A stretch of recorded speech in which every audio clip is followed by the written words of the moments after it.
there, in this video I'm going to be discussing the pursuit of balance and asking whether or not we've got it all wrong. But before we get started, if we haven't met before, my name is Kate Kennedy and I'm a leadership and a performance coach.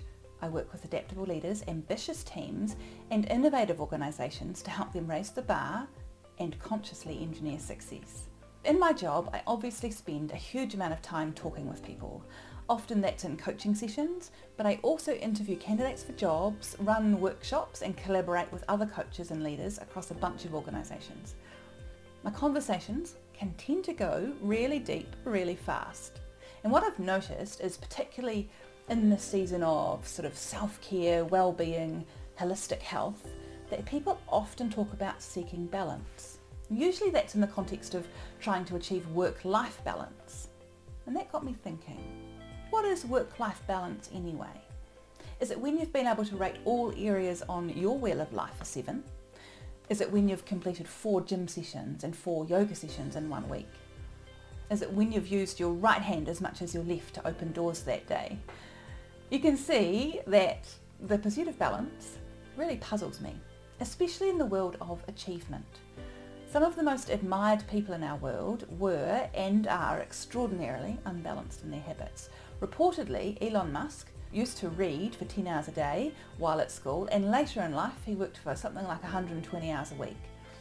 Michael Jordan spent his off seasons taking hundreds of jump shots per day, and Pepsi CEO Indra Nooyi worked, I think it was midnight to 5 a.m. as a receptionist in order to earn money while she completed her master's at Yale. So it seems to me that imbalance may be required to achieve great things. After all, each of us only has 24 hours in a day.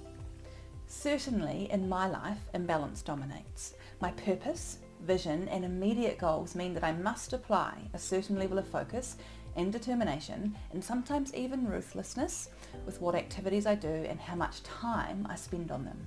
This absolutely means that some areas of my life that I consider less of a priority are relegated down the list, or in some cases they don't even make the list. I guess what I'm driving at here is whether work-life balance should be the target. Balance might be the label we've applied to the idea of reducing work and increasing time doing restorative activities. But if you want to achieve something, I think it's important to recognise it could mean that you have to embrace some imbalance. There's lots of ways to look at this and alternatives to consider, but my preferred option draws from the idea of essentialism.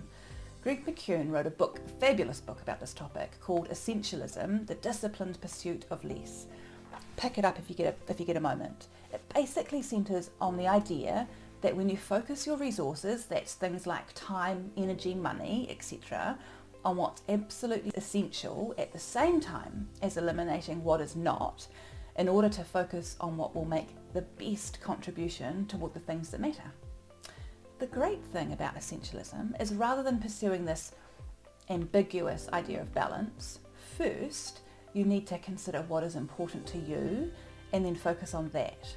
It's the idea in the book that McKeown talks about is discern the vital few from the trivial many. Of course, the vital few can include restorative activities, mine certainly do, which I prioritise and make time for and don't allow interruptions or overbookings. That's the wonderful tool of essentialism. You consciously decide what is important and non-negotiable. An added bonus, in my view, is the clarity and execution that essentialism brings. Decision making, for example, becomes straightforward because you already know what's important. Achievement increases because you're less easily distracted, and quality of life, most importantly, is exponentially improved because you live life on your own terms. So where does that leave balance then? In my view, it's an overused and misappropriated term and idea. What do you think? Have we got caught up in a new agey meaningless pursuit, or is balance in your context an important framework? Of course, you'd be doing me a huge favour by sharing this clip with people that you think might benefit. Maybe that's friends and family or colleagues or other people that are on the hunt for balance in their own lives. And if you've found this helpful, duck over to my website, mindcoachkate.com, and keep tuned here for more leadership insights. I'd love to help you and your team get from where you are now to where you want to be. So maybe it's time for you and I to have a conversation so that I can understand you and your unique challenges. We'll talk soon.